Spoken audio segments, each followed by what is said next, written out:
Voilà, on est qui réaction, il y a entraîneur, il y a Madagascar. Toptiki, il va le pas pour devenir masoulé à Coq. La Coq, madame, l'élection est déjà prévue pour le 14 octobre prochain à Kinshasa. Sur cette liste provisoire déjà Bimaki, il y a un candidat retenu comme candidat président Tozaka Kana Marcel Amos Mbayo qui tenge.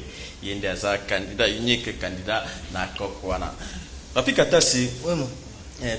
To landa ki na ba monsieur le ki to landa to zara ki na réunion au salama ki na Coq wana ou ba bimusa ki vraiment liste ya ba liste ba candidat to remarquer kuna na niveau ya Coq kaka Marcel Amos Mbayo yende candidat unique est-ce que na niveau ya Coq wana batu mususu bazala kate ba président ba fédération belé wana bango bazaka na posa ko diriger tout bango bazaka na expérience te bango ba yebi ko diriger Coq c'est seulement Marcel Amos Mbayo qui tenge.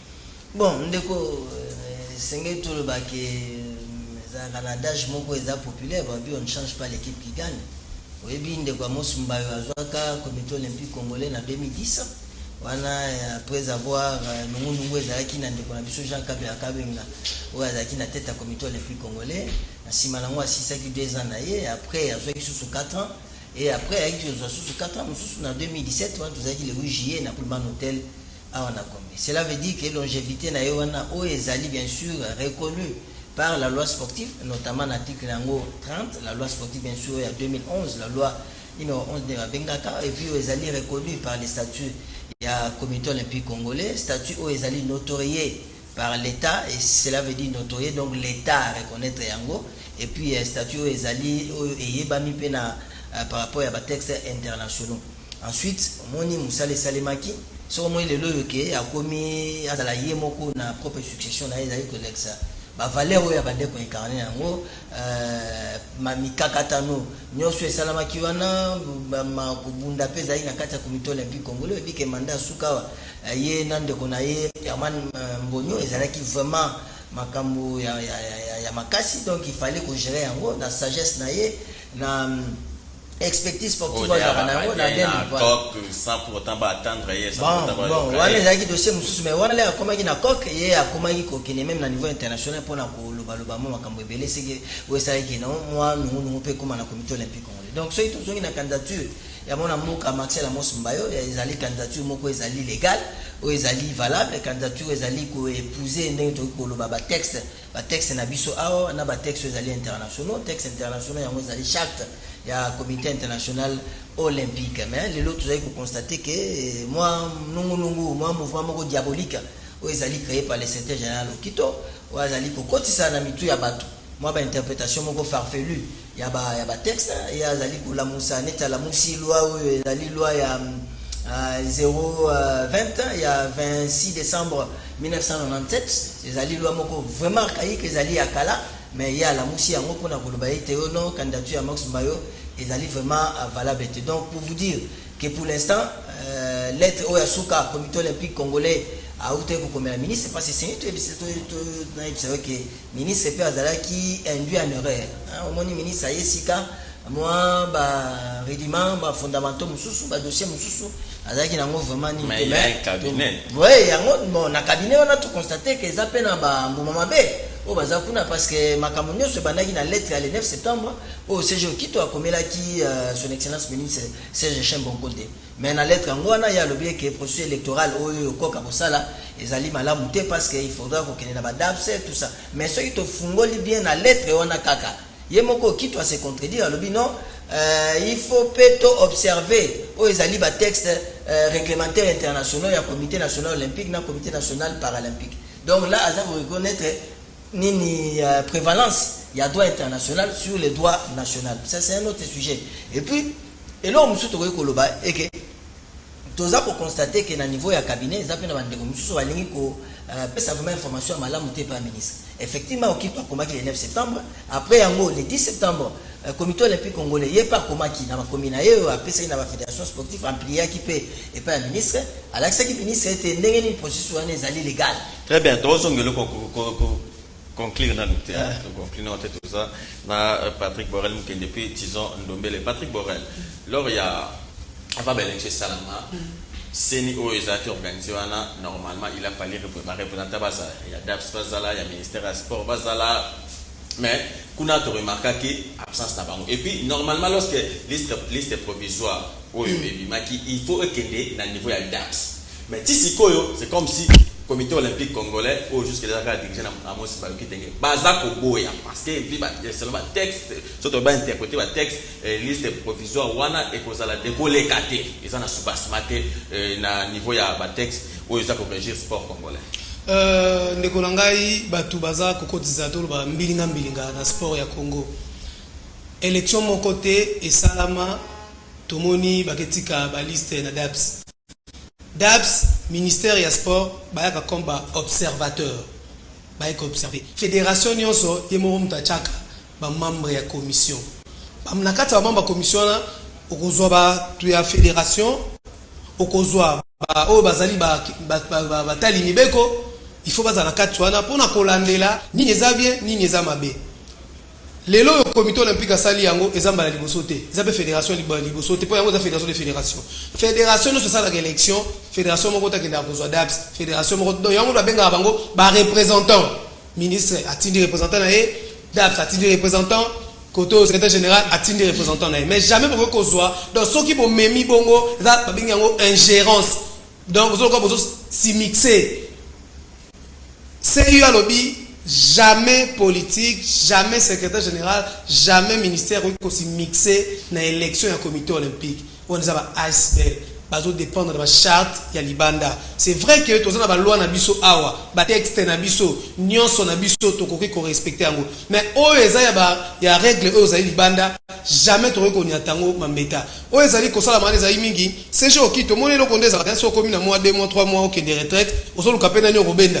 Donc vous avez combien de moni to komi ko foulé ya moni so mutu abiso 1 plus 1 égale combien lobi 11 aboyi 1 plus 1 égale combien abemi 22 so mona ka komi bimisa bloc belé ti le même tout solo là c'est ce qui to bimisi lettre Jean Béa Wakabenga oyo azali ko contester adversaire na elu yo po mona ke il y a un désordre comité olympique azo violé et le côté to zo eloko balobia na article ya nini ndenge Jérôme Poivy azali parmi ba membre ya comité olympique international atimbe qui peut y mettre lobby bien AG se tiendra au respect des statuts du Sénat et de la charte olympique règle 27 28 il y a article 1.4 1.5 il y a comité olympique et lobby ministère des sports secrétariat général sont invités comme des observateurs. La lettre du 4 viole intentionnellement les statuts à coq. Ce qui est mon ministre, autre jeune, Azalaki, ministre provincial de sport, Ayepe na moi moto na ministre c'est vrai, il a encadré, mais il faut encadrer na bateau pe baebi texte. Oh, c'était que bateau tina ka justement et puisque au martelé na ba texte na message ba ndeko ya CEO. C'est comme si surtout landa bientôt so comme si Amos Mbamda qui paraît à la conférence avec la fédération entre autres les judo parce que la judo c'est toujours quand on s'accroche dans le texte dans le message il y a des fiches entre autres na judo na liste il y a gros maintenant il y a mon sport que patron ya coq étaler les bisons ya mais ça c'est que ça qui kokoti ça moi mbilinga te ça non ba fédération bango moko les fédérations ne sont pas organisées. Les fédérations ne sont pas organisées.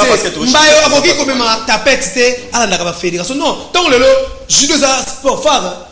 Le but qui na Congo vraiment soki le ko don dit ça martyr zaki judo soki olongoli football zaki judo avec bateau tout oyebi ba LCD zipolo ba debandal ba debo tu ba bato belé zaki judo mais ezali que les autres mingi eza na ba fédération faut faire ça comment organiser bino mo déjà to bezo pelisa moto entre bino mbaya boyate est-ce que pour organiser l'élection faut mbaya non mais soki yo présent fédération okomi ko menacer msusu mbaya non alors diriger ma non mbaya c'est la fédération de fédération comité olympique est suivi et ça na musala ndenge nini boza kosala bozo préparer ndenge nini c'est comité olympique attire des ordres de la fédération c'est pas fédération comme sérieuse la fédération va comprendre mission na bango oh l'état apesi bango fédération ba kotisi des ordres de place mon côté et ça kaka ke nde bato bazaka na tio obungi na ono komo luka obimalelo landa CG okito parce que CG moko pas zaki na judo so to beti sur la tatami to bimsa très bien merci Tizon Ndombele rapidement na nyonso yo en tant qu'analyste qui dit mieux tout d'accord qui dit mieux après okito coq na ministère du sport c'est qui singa négocier qui na souka question na papa nanga c'est qui singa fort Jojo moi j'ai toujours dit C'est ça, on conclure, hein, parce que déjà, le cash. Moi, j'ai toujours dit, dans ces métiers, la chose la plus difficile, c'est lorsqu'on défend le mal. Nous serons à tout moment à court d'arguments. Le problème, c'est quoi? Le problème, c'est qu'il y a texte. Les Kamboza, les Kamboya bilan, mon simbayote. Les Kamboza, les Kamboya mbaya bandaki quand a reçu sa quand la comité olympique. Les Kamboza, les Kamboya texte. Ministre sport au Quito, a commis la Mukanda, na obandate ba au-dessus du terrain déjà, a commis la Mukanda concernant processus électoral au Grissa la Banakok et qu'ils ont respecté texte été. Ministre à son tour a commis le coq à Sengina Bango, batinda liste de candidats na DAPS. DAPS, c'est la direction des activités physiques et sportives. Le problème, c'est quoi? Nenge Borel a Otoloba. Ba politique, ba oui au quota na organisation et sport te pose ba ASBL, il y a ba fédération de mon voilà, et ça ba ASBL. La politique intervient à titre de sponsoring parce que le sponsor numéro 1, il y a sport Namboka, c'est l'État congolais. Mais lorsque l'État congolais, lorsque les sponsors déboursent son argent sans évaluer, sans suivre, sans oyer, qu'est-ce qui se passe réellement? Parce que la fédération de fédération, n'a pas fédération de ce moment, président de la fédération, ce sont des conseillers techniques. Il y a ministre à sport pour permettre l'État congolais à encadrer jeunesse Yamboka très bien au bazar dans le secteur du sport. Donc, moi je conclurai pour dire quoi? Conseiller la comité olympique congolais. Je ne suis pas là pour étaler les bilans. Il y a Amos Mbayo, Nengasen la comité olympique, tout le monde le sait. Mais mon problème est que, est-ce que la candidature naïe est protégée dans le texte, oui ou non? Tout le monde surtout. La fédération nationale, et ça est flexible quand il y a une instance supérieure. Il y a la charte internationale, il y a la charte, il y a le comité international olympique. C'est-à-dire, candidature, il y a Mos Mbayo. Ceux qui ont respecté la charte, il n'y a pas à craindre. Il y a une liste de candidats, une liste provisoire. Il y a une DAPS. DAPS a Koyaka Kaka le 14 octobre comme observateur. Kuna est sous examen parce qu'il y a un petit quoi. Le quoi confusion entre les responsables et Mboka. Le secrétaire général de sport, c'est une autorité sportive. Lorsqu'il est confusé Salami, il faut et Kekuna DAPS va examiner. Ce qui est conforme, par rapport il y a charte. Merci. Excusez-moi, citer rapidement 30 secondes. On dit DAPS, très bien que la fédération de Bissau est flexible, instance supérieure. DAPS, charte, DAPS, loi sportive, en harmonie, na charte internationale, na instance supérieure de la fédération. C'est en harmonie. Ceux qui examiner ma candidature, ils ont un respect à la charte. Et Kozonga, les 14, Kaka Batona, comme observateur, batali élection pour chuter. Candidature en Mbayo, à la candidat unique pour tout le monde, est-ce que Batumsi a dirigé comme Bazate? Est-ce que pour tout le monde, Borel, ou tout le monde papité, tout le monde est congolais? Est-ce qu'il n'y a pas un congolais ou un sportif avéré? Merci Tison Dombele, Papi Katasi, nous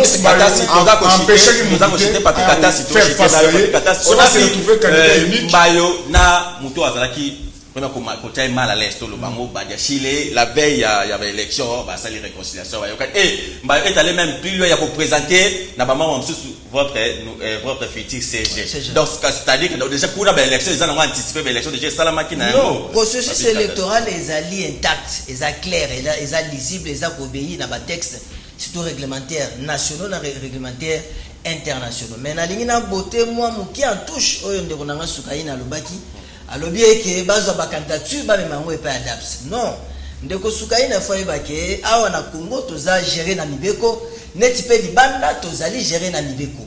sikoyo entre mibeko ya awa ya kati na mibeko ya libanda ndenge tobanga droit, c'est la dualité. Na kati ya dualité ya ba droit entre les droits international na droit national, c'est les droits internationaux qui priment. Donc il y a un des alliés supérieurs. Tu vois, même si on a la constitution ici, on a des accords internationaux. Nous, ici, Fachi Béton, à signer, les accords là sont supérieurs par rapport à notre constitution. Vous comprenez? Maintenant, pour Senga na bandeko ya coq, oh déjà bantama qui processus électoral na bango est allé lisible. Oh est allé ko respecter la loi 004 ou ba SBL. Oh est allé ko respecter la loi 020.